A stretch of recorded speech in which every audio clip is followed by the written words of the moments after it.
Hello and welcome to my first progress report on the map I've been making. I'm just going to go through a few things that I've made so far, and also some things that have been improved since the last video I made. Firstly, I'm going to introduce the gun room, since it's the start point for the CTs. As you can see, I've used weapon spawners rather than gun racks, since often what happens in a match is you end up picking up the wrong weapon sorting through a gun rack. Also, people tend to throw all the weapons on the floor, which confuses things even more, so I tend to find gun spawners work better than gun racks. I also plan to have pistols with speed boosts hidden in these lockers, so CTs have added incentive to give Ts even more time in their cells looking for vents and guns. I've also decorated the top of the lockers with Half-Life 2 weapons, since they can add an effect of a gun rack without causing mass confusion by throwing guns. See, there's a gravity gun. Also, another thing I've added in the gun room is a floor only players can stand on.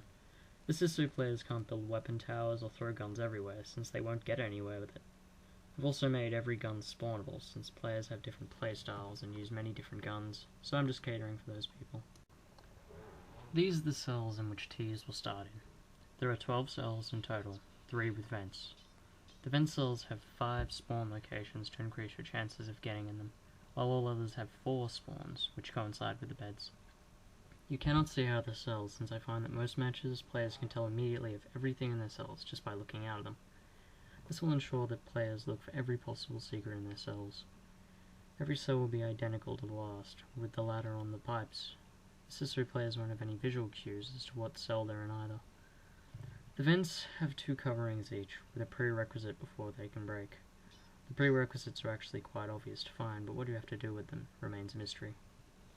Rather than use cell doors, I made it that the prisoners are teleported out into a pit in front of the cells. This will help clean AFKs, and no one will be able to return or hide in their cells.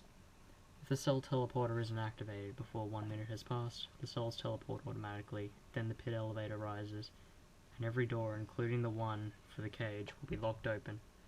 Firstly, this is to remove the ability of the 9k rule, which often is an instant victory for the Ts. Instead, this punishes the CT's ability to control the Ts by making it that all the doors are open. Also, thanks to the auto-opener, this map can be played without any CTs.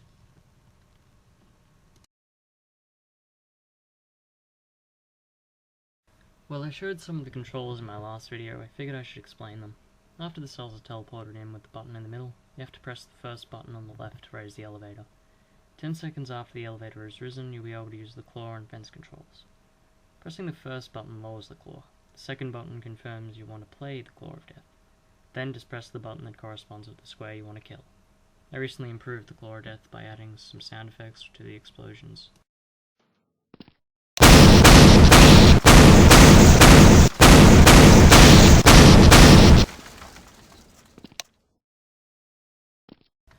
I may have to make them quieter. When you're done playing Claw of Death, press the button on the lower right part of the console to shut it down. It can't be used for 1 minute after that, so make sure you want to stop playing. On the left-hand side, you can just turn on the dividing walls to play trivia and team games. The right button will turn them on after 8 to 10 seconds wait, and the left button will turn them off instantly. Finally, I'm happy to introduce a new room and a new minigame to the map. Ts take the lower path in the room, while the CTs take the higher path. There's a second door that can only be opened and closed via buttons on the higher path. This is to hold the Ts in the holding area. The minigame is called Time Attack, and it has 4 levels of difficulty: easy, medium, hard, and extreme difficulty. Extreme can only be unlocked by having Ts beat the 3 previous difficulties. Only 1 T can go at a time on each difficulty. First you open the first door to let him in. Then you close the door to lock him in. You have to do the same with the second door. Then the T must press the failsafe button, which will ensure that someone is ready to do the run. Then the CTs press the large button, which will spawn a grenade. And this grenade is special, controls its own game UI, and is parented with a damage trigger that does an amount of damage which allows a fair amount of time for the difficulty. When the T picks up the grenade, he must pull the pin and make sure he holds it. The door opens when the pin is pulled, and the damage trigger parented will start to kill the T. The T must go through obstacles courses which consist of 4 challenges: jumping forward, jumping upward, tracing a path, and spire jumping. Easy mode has the easiest versions of these. Medium and hard are naturally more difficult. When you get to the end of the run, which is on a different texture block, you throw the grenade away to win. This will teleport you into a holding area, separate from the other Ts. It is impossible for a T to go on any level twice, since the armor plays a big part in the time allotted.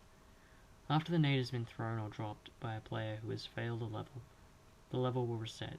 This means you must go through a sequence of loading a T into a start section again. Now I'm going to show you what will happen if at any stage the T lets go of the grenade while he's still on the run. And this is to ensure that the T can't just throw the grenade away to get rid of the damage if he's about to die. So ready for this? I've just got to get to naturally no-clip through everything since I was alone on the map. But fail-safes are generally meant to help out gameplay. So ready? Bang. Die instantly. Anyway, that's everything I've done so far, so next time I'll show you the new stuff that I'm adding, which will consist of the kitchen. I'm going to add the speed boosting pistols once I can figure out how to randomly spawn weapons, more decorations in the gun room, and more detail in the cells, so I hope you look forward to that. Thanks for watching.